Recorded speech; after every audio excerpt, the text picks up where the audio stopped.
I wanted to feel the outside air today and say there are going to be people that try to dim your light. And you know what we're doing? Never letting them.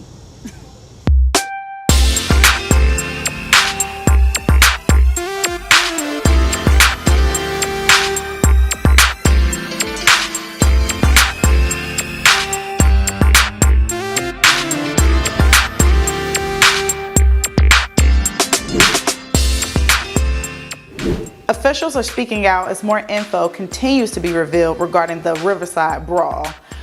It has completely and utterly taken over social media. I know y'all have been waiting for me to talk about it. If you haven't heard or seen, the massive brawl broke out in Montgomery, Alabama, when a security guard asked a group of white boaters to move their boat so that another boat could dock. Well, the white boaters essentially said no and are seen attacking the black security guard, all right? Well, his fellow employee said, "Not on my watch," Maxine Waters' voice, and ran in for the assist. I've seen meme after meme and purposefully waited to report this story until I received more info. Here's what the mayor of Montgomery is saying about it. I was surprised, certainly shocked even, to see someone doing their job get attacked just by asking a person to move their vehicle. In this case, it was a boat. That's something that I think, shows a lack of respect for an individual. And I just didn't appreciate, someone that's working to secure the safety of others who are on that boat being approached like that. And I think that's an issue. And I think our police department has done a great job in putting aside any emotion or what could have been and really looking at the facts. Listen, and the mayor isn't the only person speaking out about the situation. Here's what Montgomery Councilwoman Marsha Johnson said about the situation. She spoke about reconciliation, the next steps, and how this has happened before. I just can't even. As we know, Montgomery is the cradle of the Confederacy, the birthplace of the Civil Rights Movement. So race issues are not new to us. And it's very coincidental how that happened and where that incident happened. The community is in an uproar, and I think that a lot of feelings and emotions came out of this incident on where we've came so far in the country. Because as we know, that those onsetters of this incident were from Selma and other small rural towns in Alabama and not from Montgomery. Because in Montgomery, we have built a culture. We've been actively engaged in building a culture of moving forward and reconciliation of our past. And with EJI, which is the Equal Justice Initiative here, we have a lot of visitors. And as the representative of that district, we have tourism on an all-time high. We're like the second highest visited location when it comes to reconciliation and the civil rights movement and all those things therefore and thereafter.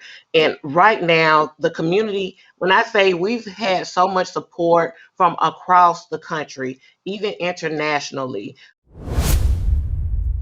My thoughts, listen, I'm so happy that that man had backup because this could have ended his life. We've seen this before, and we know that throughout history, black men have unfairly been attacked and never received justice for those attacks, all right? So imagine showing up to do your job and getting brutally attacked by white men and women and having to physically defend yourself in your place of work.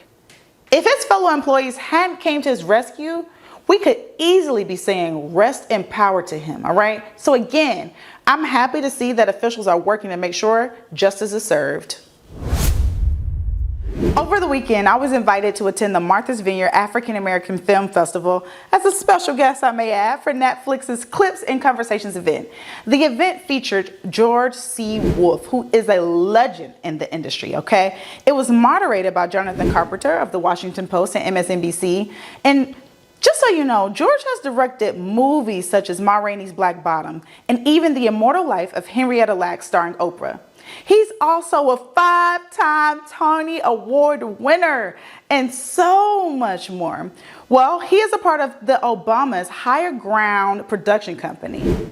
All right, so the Obamas partnered up with Netflix and have an incredible lineup of movies coming. The first film is called Rustin, and Wolfe is the director. Rustin is the story of Bayard Rustin, who was an openly gay civil rights leader who was the true force behind the legendary March on Washington. You know, that's where Martin Luther King gave the I Have a Dream speech and was catapulted into, you know, stardom, fame, so regal. It was Rustin's idea to do the march, and due to him being queer, his story has gone largely untold. Until now, I wanted to bring you all into the mind of the director as he spoke on the direction of the film. Check out these clips of some of my favorite moments from the event. Okay, so let me set the scene for this event. It was sold out. 500 people were in attendance. As you can see, the line was not just wrapped around the door, it was wrapped down the street. But the real treat was inside. The legendary George C. Wolfe described why he believed Bayard Rustin was the ultimate American. My definition of ultimate American is somebody who does service, who is of service, someone who has an expansive curiosity, because we live in a country of all different kinds of people. So if you are actually curious about somebody, you will lean in and wanting to know them, as opposed to allowing your fear to dictate your response to them. And the other thing is that he felt this, and I think we all have a responsibility to do something, whatever it is, for those who are in need. And I think, and he embodied that. And so to me, that's if that's a goal for what American be, there's a whole bunch of other definitions that may work for other people. That one doesn't work for me. But that, to me, is what makes him the ultimate American. He also described why this film was especially important to him. This is personal to me simply because Biden I'm not very good with present and past tense, because when they're that powerful, they're forever present for me. He was just remarkable human being, a brilliant. His organizational skills, his command. He was a teacher. He was impassioned. He was ferocious. He was very funny. He was a tenor. He sang on Broadway in a Paul Robeson show that lasted 5 performances and then it closed. But he was on Broadway there. He was singing. He was an athlete when he was in high school. He was from Westchester, Pennsylvania, and the town was segregated, and he led boycotts of the YMCA and all these things. And then he was a star athlete, and when he went to his coach and said, unless the black boys get to stay in the same accommodations as the white boys, we're not going to play. I mean, he's 16, 17 years old doing this. So this was a man whose ferocity and sense of justice and correctness was like, it seemed to be embedded in every fiber of his being. And then history frequently does, it forgot it. It pointed back, erased him. And some will argue that it was an aggressive, let's forget it. But also at the same time, at the end of the March on Washington, to allow a little bit of grace in there, a superstar was Martin Luther King. After that speech, he was lifted into the stratosphere. Listen, Wolfe also touched on this visual representation he wanted to convey during the film. This is my personal favorite clip. That the city lets you know where you belong and where you don't belong.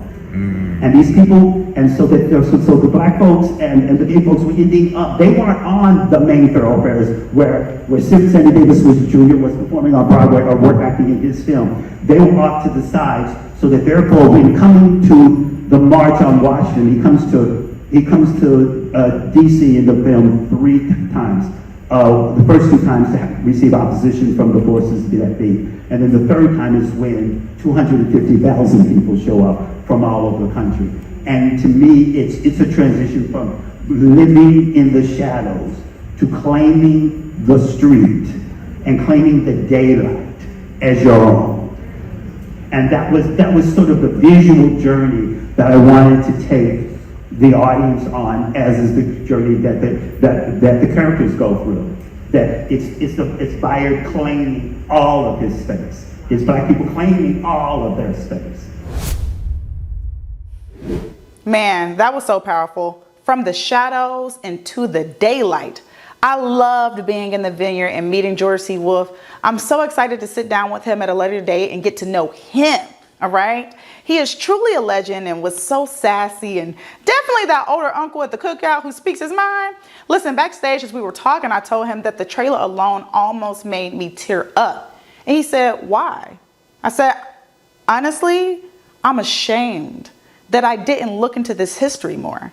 I know so much, but I didn't know this, and that just didn't feel good. And he said, good. Because now you know, and he's right. I get to move through the world with this new knowledge, and now I'm able to tell you all about it so that we all know Bayard Rustin's name. See you tomorrow, folks. And look, I got my nails done.